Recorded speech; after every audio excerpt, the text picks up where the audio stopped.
ఆపదామపహర్తారం దాతారం సర్వసంపదాం లోకాభిరామం శ్రీరామం భూయో భూయో నమామ్యం. జయతు జయతు దేవో దేవకీనందనోయం జయతు జయతు కృష్ణో వృష్ణివంశప్రదీపః జయతు జయతు మేఘశ్యామలః కోమలాంగో జయతు జయతు పృథ్వీ భారనాశో ముకుందః. హరి ఓం. పరమేశ్వర స్వరూపైన సభకి నమస్కారం.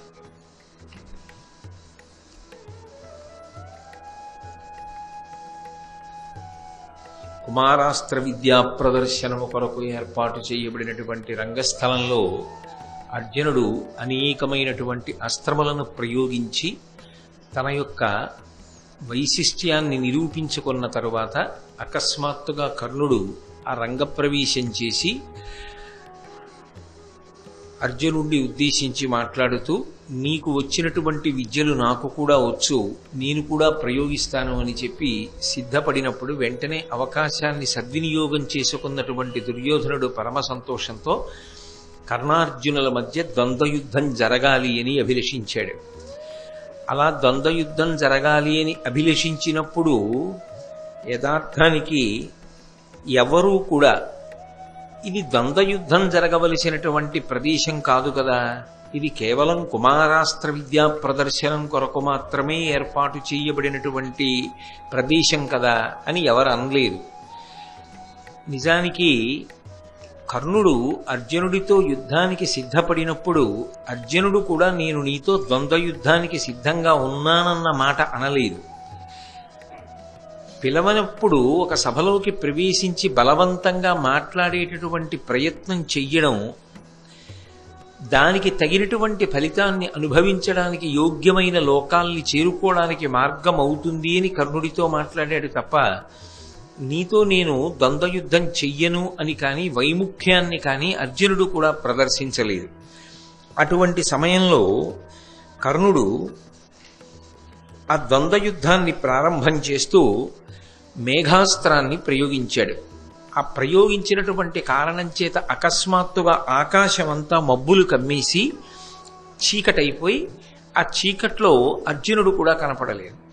అర్జునుడు కూడా కనపడకపోయేసరికి ఆయన మీదే అన్ని ఆశలు పెట్టుకుని ఇంత గొప్ప విలుకాడు, ఈయన వలన ఈ వంశం ఎంతో కీర్తి పొందుతుంది అనేటటువంటి సంతోషంలో ఉన్నటువంటి కుంతీదేవి అకస్మాత్తుగా జరిగినటువంటి ఈ పరిణామం చేత బెంగ పెట్టుకుని స్పృహ తప్పి పడిపోయింది. వెంటనే విదురుడు చందనోదకాన్ని తీసుకొచ్చి ఆవిడ ముఖం మీద చిమ్మిన తరువాత ఆవిడ మళ్ళీ స్పృహని పొందింది. ఈలోగా అర్జునుడు వాయువ్యాస్త్రాన్ని ప్రయోగించాడు. వాయువు ఈ మేఘములన్నిటినీ కూడా చెదరగొట్టేసినటువంటి కారణం చేత మళ్ళీ వెలుగొచ్చింది.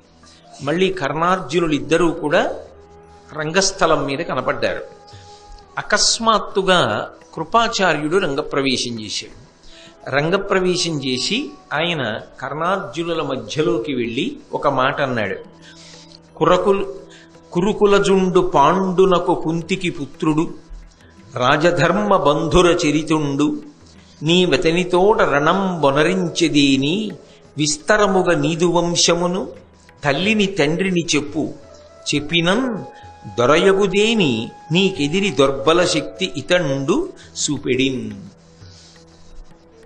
కర్ణుడి వంక తిరిగి కృపాచార్యుడు అన్నాడు, ఈ అర్జునుడు కురుకులానికి చెందినటువంటి పాండురాజు గారికి కుంతీదేవికి జన్మించినటువంటి కుమారుడు. ఈయన రాజధర్మమును తెలుసున్నటువంటి వాడు. అటువంటి వాడు ఇవాళ విద్యా ప్రదర్శనం కోసమని ఈ రంగస్థలం మీదకు వచ్చాడు. నువ్వు ఇతనితో ద్వంద్వయుద్ధానికి సిద్ధపడుతున్నావు. ఒకవేళ నువ్వు ఇతనితో ద్వంద్వయుద్ధం చెయ్యాలి అని అనుకుంటే నీ వంశం ఏమిటి, నీ తల్లెవరు, నీ తండ్రి ఎవరు, ఈ విషయాలు కూడా సభకంతటికి చెప్పిన తరువాత అప్పుడు దానిని బట్టి అర్జునుడు నీతో ద్వంద్వయుద్ధం చేస్తాడు అన్నాడు.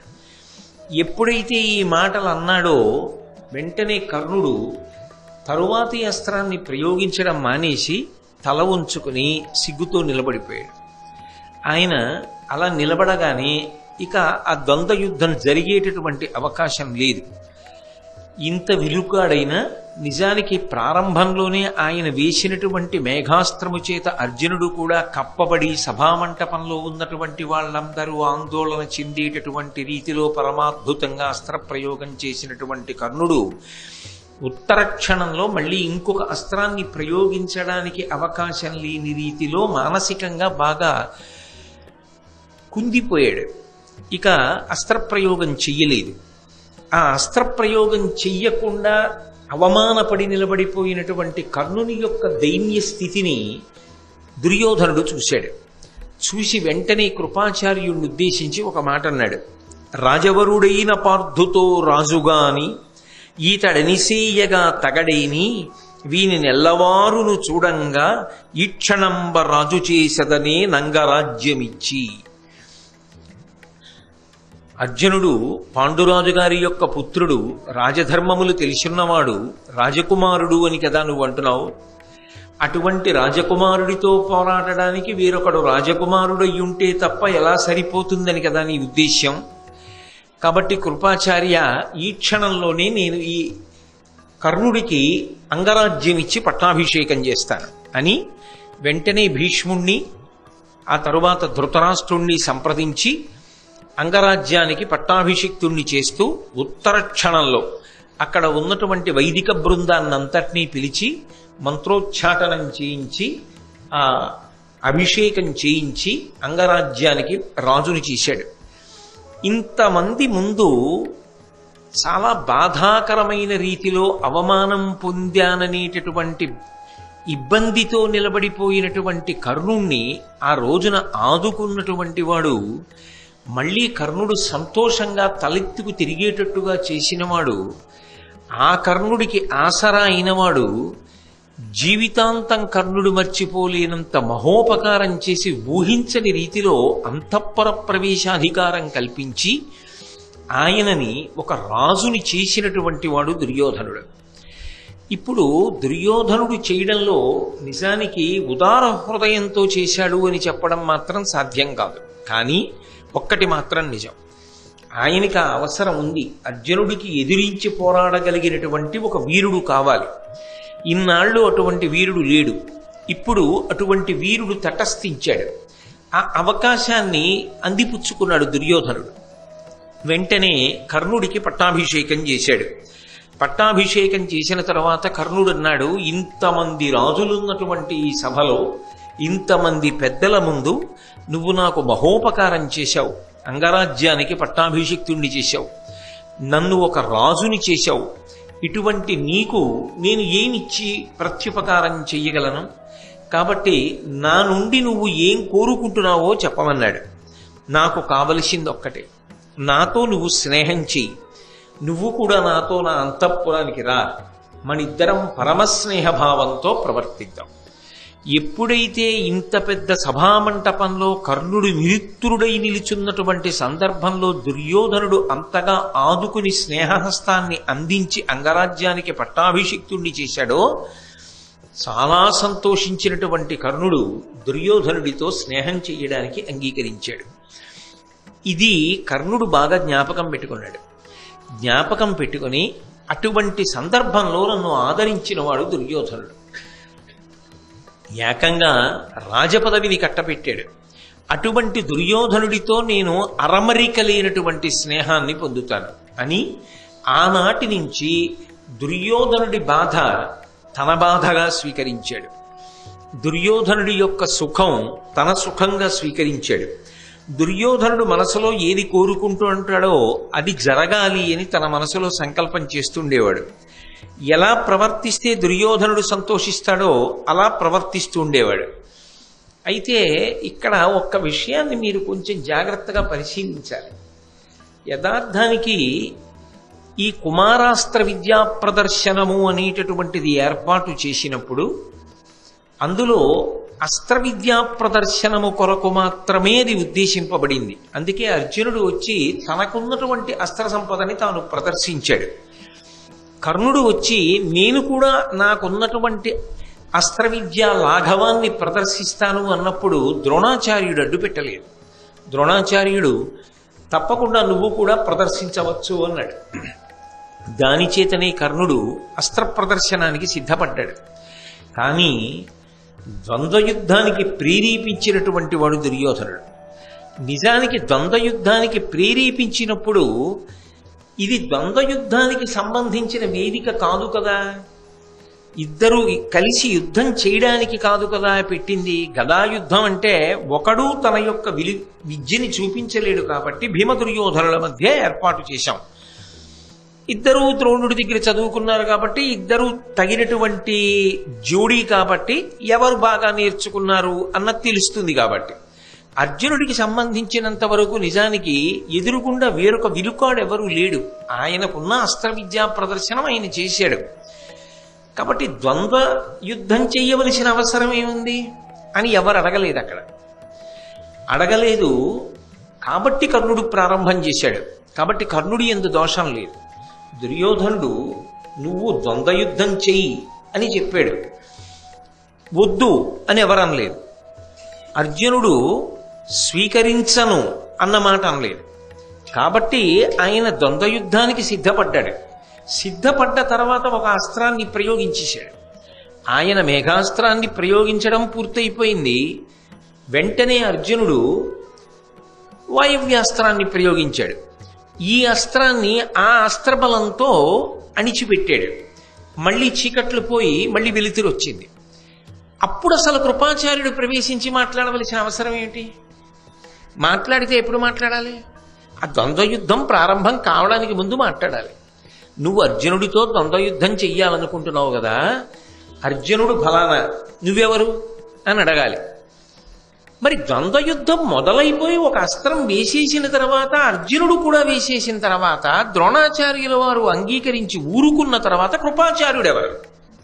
ఆయన ఎందుకు చాపాలి అసలు? పోని అదే సిద్ధాంతం అండి, అలాగే ఉంటుంది యుద్ధం అంటే. అందుకని అర్జునుడి వైపు చెప్పి అడిగాడు కృపాచార్యుడు. లేట్ అయినా ఆలస్యం అయిపోయింది అనుకోండి, కాదనం. ఆలస్యం అయిపోయినా కూడా కృపాచార్యుడు జోక్యం చేసుకోవడంలో తప్పు లేదు అని అంటారా?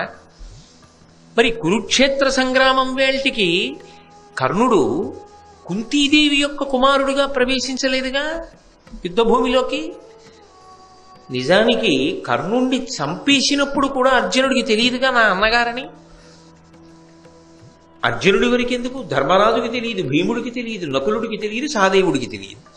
తెలిసున్నది కృష్ణ పరమాత్మకు ఒక్కటే. తెలుసున్న కృష్ణ పరమాత్మ పాండవులకు చెప్పలేదు, ఆయన మీ అన్నయ్య అన్న విషయాలు. కాబట్టి కుమారాస్త్ర విద్యా ప్రదర్శనం వేల్టికి కర్ణుడు సాంఘికంగా ఏ హోదా పొంది ఉన్నాడో కురుక్షేత్ర సంగ్రామం జరిగే వేల్టికి కూడా అదే హోదాలో ఉన్నాడు. మరి కురుక్షేత్ర సంగ్రామం జరిగినప్పుడు అర్జునుడు యుద్ధం చేయడానికి అనుమతి ఉంది, యుద్ధం చేయొచ్చు, తప్పులేదు. కుమారాస్త్ర విద్యా ప్రదర్శనం దగ్గర యుద్ధం చేయడానికి ఎందుకు అభ్యంతరం వచ్చింది? ఇక్కడ అభ్యంతరం ఉంటే అక్కడ అభ్యంతరం ఉండాలి. కురుక్షేత్ర సంగ్రామంలో పాండవులు పడగొట్టిన వాళ్ళు, పాండవ పక్షంలో వాళ్ళు పడగొట్టిన వాళ్ళు అందరూ క్షత్రియులా?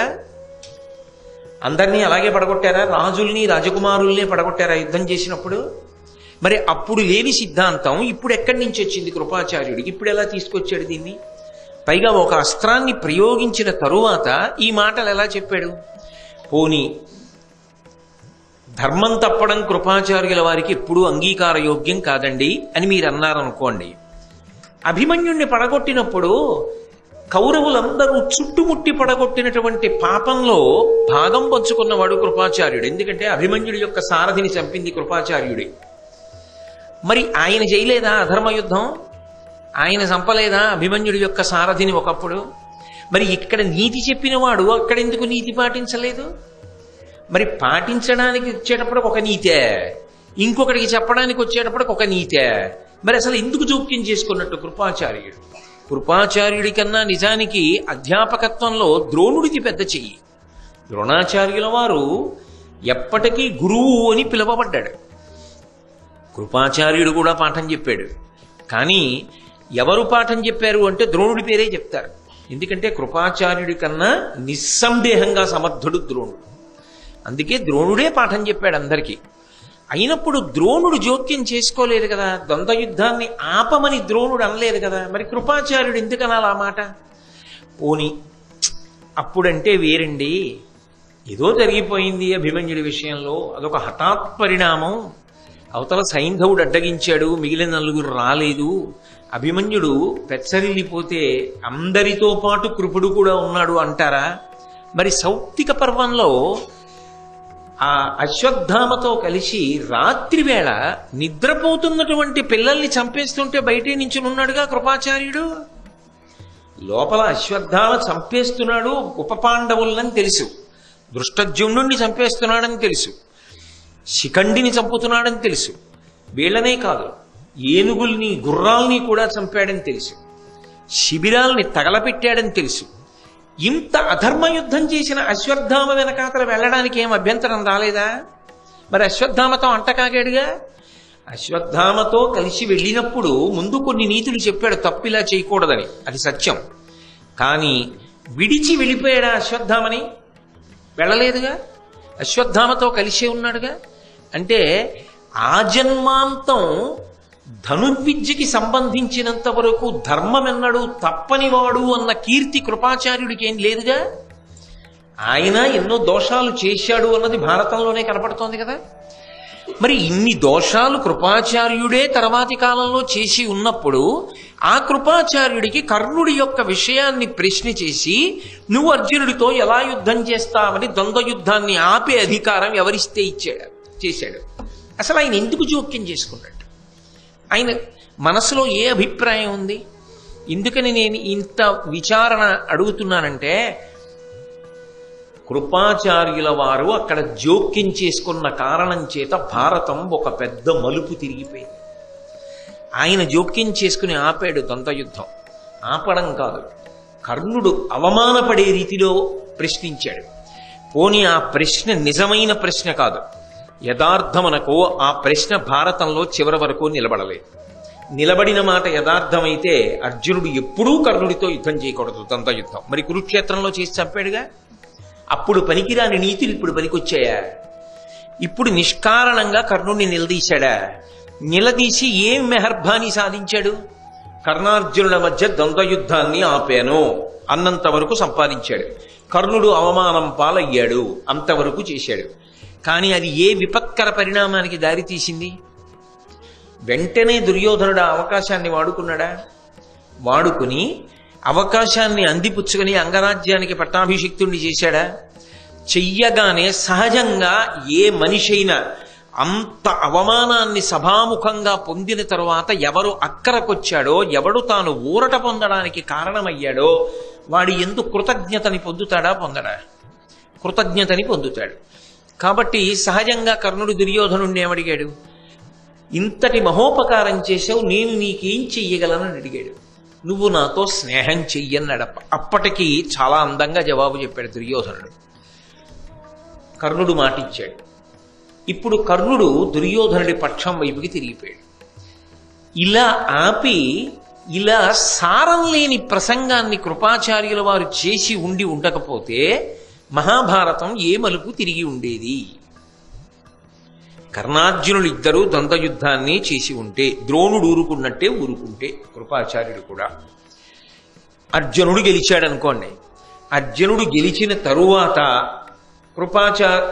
అర్జునుడు గెలిచిన తర్వాత దుర్యోధనుడు రాజ్యం ఇవ్వవలసిన అవసరం ఎందుకు కలుగుతుంది? యుద్ధం జరిగిపోయిందిగా, ద్వంద్వయుద్ధానికి ఎవరు అడ్డు పెట్టలేదుగా. అక్కడ కర్ణుడు అవమానింపబడవలసిన ప్రసక్తి లేదుగా. దుర్యోధనుడి పట్ల అంత కృతజ్ఞతాభావం పెంపొందించుకోవడానికి కావలసిన సందర్భం అసలు ఏర్పడదుగా. ఏర్పడనప్పుడు కర్ణుడు దుర్యోధనుడి వైపు వెడతాడన్న ప్రశ్న లేదుగా. లేనప్పుడు మహాభారతం నడవదుగా.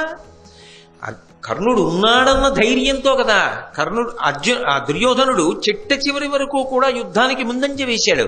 కర్ణుడే పక్కన లేకపోతే, కర్ణుడే అంత స్నేహశీలి కాకపోతే, నేను నీకు పక్కన ఉంటానన్న మాట తప్పకుండా కర్ణుడు తన పక్కన ఉంటాడన్న విశ్వాసము దుర్యోధనుని యందు పూర్తిగా నిలబడకపోతే అసలు దుర్యోధనుడు ఒక్కనాటికి యుద్ధానికి వెళ్ళేవాడు కాదు, రాజ్యం ఇచ్చేసేవాడు పాండవులకు. అంటే 18వ పర్వం వరకు వెళ్ళడానికి వీలుగా 1వ పర్వంలో జోక్యం చేసుకుని అనవసరపు మాటలు మాట్లాడిన వాడెవరు? కృపాచార్యుడే. ఆయన అలా మాట్లాడి ఉండకపోతే కథ ఇంకొక మలుపు తిరిగేది అనే విషయంలో మీకు ఎవరికైనా భేదాభిప్రాయం ఉందా? ఉండే అవకాశం ఉంటుందా? పైగా అసలు ఇందుకు ఏ అవసరానికి మాట్లాడాడు కృపాచార్యుడు? ద్రోణాచార్యుడే మాట్లాడటం లేదు కదా, భీష్ముడు మాట్లాడలేదు కదా. అసలు ఆ సభలో ఒక విచిత్రం ఉంది. భీష్ముడు ఏం మాట్లాడితే అది మాట్లాడతాడు ద్రోణుడు. ద్రోణుడు అక్కడ ఉన్నాడని కృపాచార్యుడు ఉండిపోయాడు. కృపాచార్యుడి చెల్లెలి పేరు కృపి. ఆ కృపిని పెళ్లి చేసుకున్నవాడు ద్రోణాచార్యుడు. బావగారు ఇక్కడ ఉన్నారని కృపాచార్యుడు ఉండిపోయాడు. భీష్మాచార్యులు వారు ఉండిపోయారని ద్రోణాచార్యులు వారు ఉండిపోయారు. నిజానికి భీష్ముడు ద్రోణుడు సమవయస్కులు. అందుకే ఎప్పుడైనా భీష్ముడు ఏదైనా మాట్లాడితే ద్రోణుడు కాదనడు. ఎందుకంటే తాను ఎంతో దరిద్రం అనుభవించినటువంటి వాణ్ణి ఇంత గొప్ప స్థితిలో నిలబెట్టినవాడు భీష్ముడు. భీష్ముడి పట్ల ద్రోణుడి గౌరవం అది. భీష్ముడి పట్ల ద్రోణుడికి ఏ గౌరవం ఏర్పడిందో అటువంటి గౌరవమే కర్ణుడికి ఇప్పుడు దుర్యోధనుడి యందు ఏర్పడింది. ద్రోణుడు ఏమంటాడో అదే కృపాచార్యుడు అంటూ ఉంటాడు సాధారణంగా. ద్రోణుడు తండ్రి కాబట్టి ద్రోణుణ్ణి విడిచిపెట్టలేక అశ్వత్థామ ఉండిపోయాడు. భీష్ముడు ద్రోణుడు కర్ణుడు, భీష్ముడు ద్రోణుడు కృపుడు అశ్వత్థామ, ఈ నలుగురు కౌరవుల దగ్గర ఉండిపోవడానికి కారణం భీష్ముడు అక్కడ ఉండిపోవడం. అందుకుని ఈ నలుగురు ఒక చోట ఉండిపోయారు. అయినప్పుడు తాను మాట్లాడేటప్పుడు తనకన్నా పెద్దవాళ్ళు సభలో ఉన్నారుగా. ద్రోణుడు ఉన్నాడు, అసలు పాఠాలు నేర్పిన ఆయన తనేదో చిన్నప్పుడో పాఠం చెప్పాడు.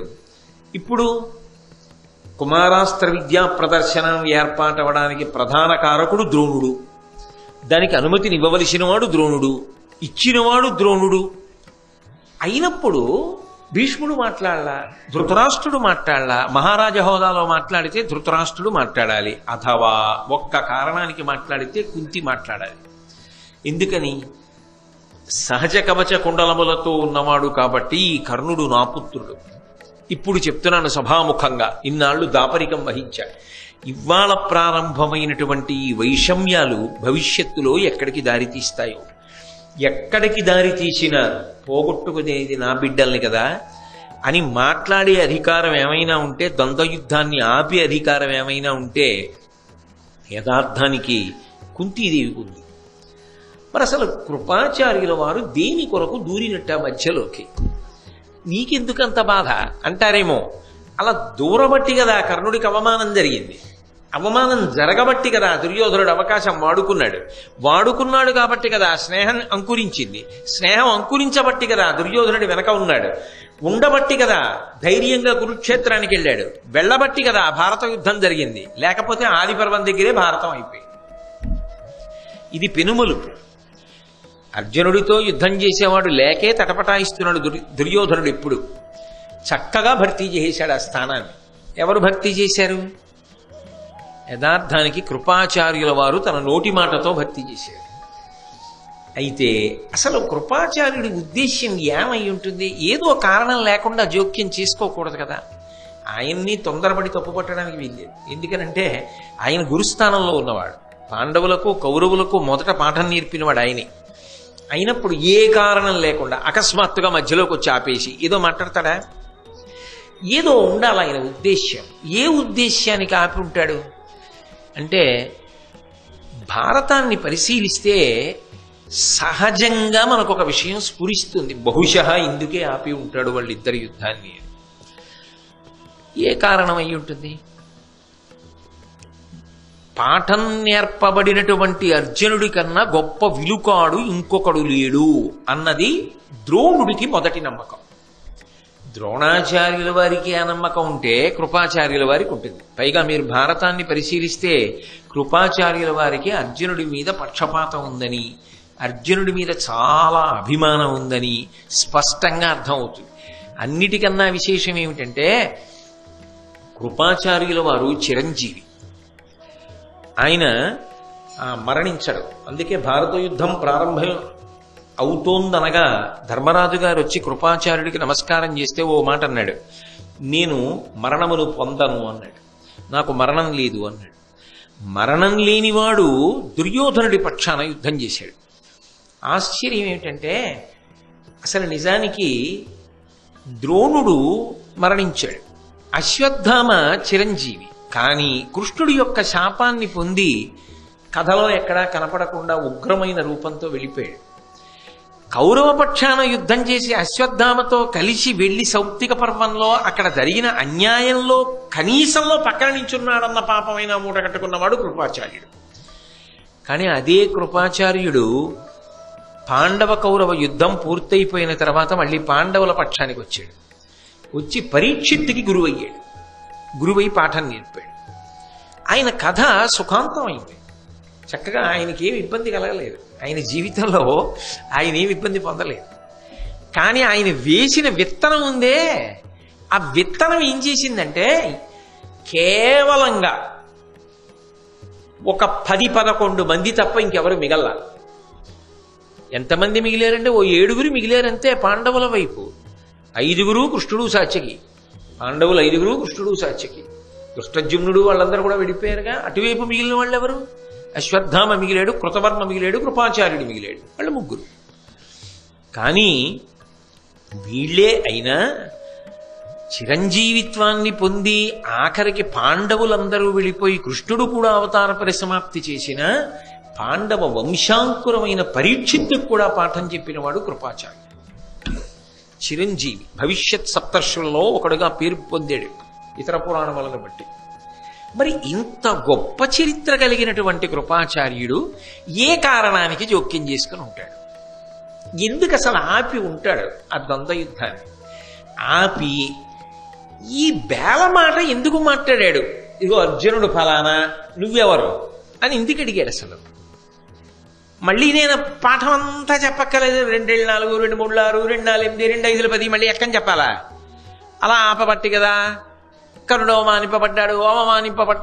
అవమానింపబడబట్టి కదా దుర్యోధనుడు అవకాశాన్ని సద్వినియోగం చేసుకున్నాడు. మళ్ళీ కథ అంతా ఎందుకు అంటే మీరు ఆలోచించండి. ఒక్క విషయం మాత్రం అవగతమవుతుంది. ఏమిటి అంటే ద్రోణుడు కృపుడికి బావగారు. ద్రోణాచార్యుల వారి మీద ఎనలేని నమ్మకం పెట్టుకున్నవాడు భీష్మాచార్యుల వారు. అప్పటి వరకు కృపుడు పాఠం చెప్పాడు కృపాండవులకు. ద్రోణాచార్యుల వారు బంతిని నూతిలో పడిపోయిన దాన్ని బాణములు వేసి పైకి తీసినప్పుడు ఎవరిది అని అడిగి పిలిపించి వీళ్ళకి గురుస్థానంలో కూర్చోపెట్టి ఆయనకి జీవితంలో దరిద్రం అనుభవించవలసిన అవసరం లేకుండా ద్రోణాచార్యుడిని కాపాడి రక్షించి ఉన్నతికి తీసుకొచ్చినవాడు భీష్మాచార్యుల వారు. ఇప్పుడు అటువంటి భీష్ముడు చూస్తున్నాడు కుమారాస్త్ర విద్యా ప్రదర్శనాన్ని. బహుశः ద్రోణుడు కానీ కృపాచార్యుడు కానీ ఏమని చెప్పుకుంటుంటారు భీష్ముడితోటి? అర్జునుడి కన్నా గొప్ప విలుకాడు లేడు అని చెప్పుంటారు కదా. అంటే అలా చెప్పు ఉన్నారు అంటే దాని అర్థం ఏమిటి? ఆ ఉద్దేశ్యంతోనే తయారు చేశారు అర్జునుడిని. వాళ్ళ మనసుల్లో భావాలు ఏవైనా కానివ్వండి, ధర్మ సంరక్షణకు ఉపయోగపడతాడు అనుకున్నారో, అర్హుడు అనుకున్నారో, ఏమనుకున్నారో కాసేపు పక్కన పెట్టండి. వాళ్ళు అర్జునుడిని గొప్ప విలుకాడిగా తయారు చేశారు. అది దైవ సంకల్పం, అలా జరిగింది. కానీ అన్ని విధాల అర్జునుడితో సమానమైన వాడు, అన్ని విధాల అర్జునుణ్ణి దాటాలనుకుంటున్నవాడు కూడా ఒకడు ఉన్నాడు. నివురుగప్పిన నిప్పులా వాడు కూడా ఇంత సాధన చేస్తున్నాడు. కానీ వాడికి ఆ పేరు ఇవ్వకపోవడం వల్ల, ప్రఖ్యాతి ఇవ్వకపోవడం వల్ల, వాడిని అలా ప్రోత్సహించకపోవడం వల్ల, వాడికి ఆ గౌరవాన్ని పొందవలసిన దాన్ని పొందడానికి అవకాశం కల్పించకపోవడం వల్ల మాత్సర్యంగా మార్చుకుంటున్నాడు అర్జునుడి పట్ల. ఇది ప్రమాదమునకు వెడుతుందని గుర్తించడంలో వైక్లభ్యం పొందారు అందరూ. అది ఎక్కడ బయటపడిపోయింది?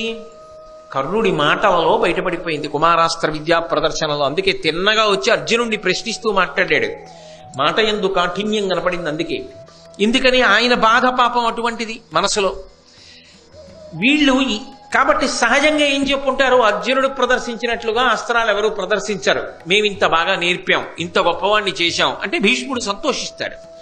ఆ పిల్లవాడి యందు అటువంటి నైపుణ్యం ఉంది, దాన్ని మేము బాగా సానపట్టి వృద్ధిలోకి తెచ్చాం అని అనుకుని ఉండి ఉంటారు.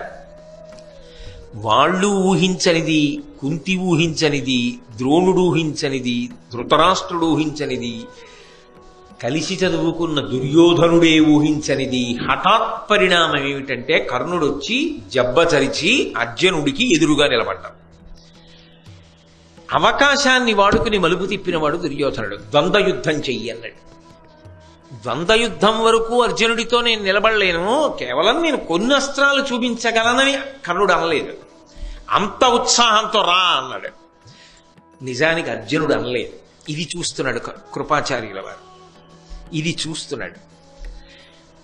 అర్జునుడు ఏమన్నాడు? పిలవని సభకి వచ్చి ఎందుకు నువ్వు మాట్లాడుతున్నావు అన్నాడు. అంతే. కర్ణుడు ఏమన్నాడు? పిరికి వాళ్ళకి బలహీనులకు చెప్పే మాటలు చెప్పకో, బాణాలేయి అన్నాడు. అంటే ఎవరి యందు ఉత్సాహం పూనిక ఉన్నాయి? అప్పటికా పరిస్థితుల్లో చూస్తే నిష్పక్షపాతంగా భారతం తర్వాత చదివినట్లుగా మీరు భావన చెయ్యొచ్చు. నేను నిన్న నుంచి చెప్తున్నాను ఈ మాట. అప్పటి వరకే అయితే ఏమనుకుంటారు? అయ్యి బాబోయ్, అర్జునుడు అనుకున్నాం కానండి, ఈ పిల్లాడెవరో ఇతని విషయం కూడా కొంచెం పరిశీలించవలసిందే, లేకపోతే ఇంత ధైర్యంగా వచ్చాడనుకోవడం ఎలా? పైగా ఏదో తెంపరతనంగా మాట్లాడుతున్నాడేమో అంటే అసలు బాహ్యంలో ఆ రూపం కానీ, ఆ శౌర్యం కానీ, ఆ స్ఫూర్తి కానీ అలా ఉన్నాయని చెప్పి నన్నయ్య గారే చెప్తున్నారా లేదా? కాబట్టి ఇది అందరికీ ఆశ్చర్యకరమైపోయింది. అమ్మ, మనం అనుకోలేదురా, వీడు ఇంత గొప్పవాడా, ఇంత సాధన చేశాడా వీడు. మనం చెప్పిన పాఠం అర్జునుడు బాగా పట్టుకున్నాడని మనం అనుకున్నాం, కాదు ఇంకోడు కూడా పట్టుకున్నాడు. ఇప్పుడు యుద్ధం ప్రారంభమైంది. ఇది అనుకోలేదు. అందరూ తెల్లబోయి చూస్తున్నారు. చూస్తుండగా ఏమవుతుందిలే అనుకున్నారు. కానీ మొదటి అస్త్రం కర్ణుడేశాడు. అదేం మామూలుగా వేయలేదు. మేఘాస్త్రం వేసేటప్పటికి కటిక చీకటి కప్పుకుంది. ఈ కటిక చీకటి కప్పుకున్నప్పుడు సహజంగా ఏమైందంటే కుంతి స్పృహ తప్పిపోయింది. అర్జునుడు ఏమైపోయాడని కుంతీదేవి స్పృహ తప్పింది. తల్లి కాబట్టి, శిష్యుడు కాబట్టి మనం వీడిని బాగా తయారు చేశామని చెప్పాం, ఈ చీకట్లో ఇంకా కూడా ఏమైనా చేశాడా, అసలు వీడు ఉన్నాడా ఊడిపోయాడా అన్న ఆందోళన ఎవరికి ఉంటుంది? సహజంగా తయారు చేసిన గురువులు ద్రోణుడికి కృపుడికి ఉంటుందా ఉండదా? నా మీదకి ఎందుకు వస్తుంది, ద్రోణాచార్యుల వారి మీదకి పోతుంది, ఆయన కదా నేర్పింది అనడానికి బావమరిది బతకగోరుతాడు. ఆ బావగారు ఉన్నారని కదా కృపాచార్యుల వారు ఇక్కడ ఉన్నాడు. మరి తన చెల్లెల్నే కదా ఇచ్చాడు. పైగా ఇద్దరు కవల పిల్లలు, కృపాచార్యుల వారు కృపి చంద్రమహారాజు గారు పెంచాడు. వాళ్ళిద్దరూ కవల పిల్లలు. కవల పిల్లలంటే కలిసి పుట్టారు, కలిసి పెరిగారు, కలిసి అనుకోకుండా ఓ చోట ఉన్నారు. సాధారణంగా అన్న చెల్లి ఓ చోట ఉండరు. ఎంత అమ్మ కడుపులో కలిసి ఉన్నా, ఎంత తర్వాత కలిసి పెరిగినా ఏదో ఒక రోజున అన్న చెల్లెళ్ళు దూరంగా ఉంటారు. ఎందుకంటే అన్నగారు ఎక్కడో ఉంటాడు, చెల్లెలు వివాహం అయిపోయిన తర్వాత భర్తతో ఎక్కడికో వెళ్ళిపోతుంది. కాబట్టి ఇద్దరు విడిగా ఉండక తప్పదు ఎప్పుడో అప్పుడు. కానీ వాళ్ళ అదృష్టం, ద్రోణుడు కృపాచార్యుడు ఒక చోట ఉన్నారు. అందుకని చెల్లెల్ని రోజు చూస్తున్నాడు, ద్రోణుడిని చూస్తున్నాడు. బావగారు ఇంత గౌరవం తెచ్చుకున్నారు, బావగారు ఇంత బాగా పాఠం చెప్పారు, అమ్మయ్య మా చెల్లెలి కష్టాలు పోయాయి, ఇవాళ భీష్ముడు చల్లగా చూడబట్టి సంతోషంగా ఉన్నారు. ఇప్పుడు ద్రోణుడు చెప్పిన మాట నిలబడుతోందా? అర్జునుడు కనపడలేదు అనుకోండి, వాయువ్యాస్త్రం వేయలేదు అనుకోండి, ఆయన కంగారు పడ్డాడు అనుకోండి. ఎందుకంటే కంగారు పడ్డాడనడానికి ఒక చిన్న అవకాశం ఉంది అక్కడ సన్నివేశంలో. వేయి బాణం నేను చూస్తాను అనలేదు అర్జునుడు. నిన్నెవడు రమ్మన్నాడన్నాడు కానీ 1000 బాణాలు అనలేదు. 1000 బాణాలు అన్నవాడు కర్ణుడు. తెగింపు కర్ణుడిలో కనపడుతోంది అక్కడ. ఏమయ్యాడు? ఇంతలో వాయువ్యాస్త్రం వేశాడు అర్జునుడు, కనపడ్డాడు. గురే, దీన్ని ఇక్కడతో ఆపేస్తే గొడవ వెళ్ళిపోతుందేమో. ఏంటి వీడు సామాన్యుడిలో కనపట్టలేదు, వీడు ఇంకా వేస్తే బాణాలు ఏమైనా అయితే అర్జునుడికి ఏమవ్వక్కర్లేదు, స్పృహ తప్పి పడిపోయాడు అనుకోండి. జబ్బలు తెరిచేస్తాడా కర్ణుడు? ఆకాశం అదిరిపోయేలా అరుస్తాడా? ముందు తల ఎవరు దించుకోవాలప్పుడు? ద్రోణాచార్యుల వారు. ఎందుకని అంటే ఇంత విలుకాడు లేడు, నేను ఇంత గొప్పవాడిని తయారు చేశానని ఆయనది సంతోషం. ఆయన ఇంత గొప్ప శిష్యుల్ని చేశాను. ప్రత్యేకంగా అర్జునుడి విషయంలో ద్రోణుడికి భారతం అంతా అభిమానమే. అయినప్పుడు ద్రోణుడు తలంచుకుంటాడు. ద్రోణుడు తలంచుకుంటే నాకేం సంబంధం అని కృపాచార్యులు వారు ఊరుకోలేడు. ఆయన తలంచుకోవాలి. ఇప్పుడు ఆయనకి ఏమిటంటే అర్జున రక్షణంతో పాటు బావగారిని రక్షించుకోవాలని ఒక తాపత్రయం వచ్చేసింది. ఆ తాపత్రయంలో ఏం చేశాడంటే ముందు అసలు ఎలా ఆపత్స ఆలోచించాడు. తెలియని వాడనుకోవడానికి ఏం వీల్లేదు కృపాచార్యుడు. కర్ణుడి యొక్క చరిత్ర తెలియనివాడు, కర్ణుడు ఎక్కడ పెరుగుతున్నాడన్న విషయం తెలియని అమాయకుడు అనుకోవడానికి ఆస్కారం లేదు భారతంలో. అందుకే యుద్ధాన్ని ఆపి అడిగాడు, ఇతను ఫలానా నువ్వెవరన్నాడు. తలదించేశాడు కర్ణుడు. అంటే అసలు నిజానికి ద్వంద్వయుద్ధం జరిగితే గెలిపోవటములెటో, రావలసిన అవసరం లేని ఓటమిని తల మీద రుద్దినవాడు కృపాచార్యుడు యుద్ధాన్ని ఆపడం కోసం. ఆయన అక్కడి వరకే ఆలోచించాడు. తర్వాత చూద్దాం. ప్రస్తుతానికి మనం చెప్పినట్టుగానే అర్జునుడు నిలబడ్డాడు. ఈయన అస్త్రం ఇస్తే ఆయన అస్త్రంతో కొట్టేశాడు కదా, ఇక పైన మనం అనుమతించద్దు. ఆ తర్వాత కర్ణుడా అర్జునుడా మనం చూద్దాం, ఇంకో 2 పాఠాలు ఎక్కువ చెప్దాం అనుకున్నాడు. తర్వాత బావగారితో మాట్లాడదాం అనుకున్నాడు. ఇక్కడ వరకే చెప్పాడు. కానీ ఆయన ఊహించంది ఏమిటంటే దుర్యోధనుడు పట్టాభిషేకం చేస్తాడు.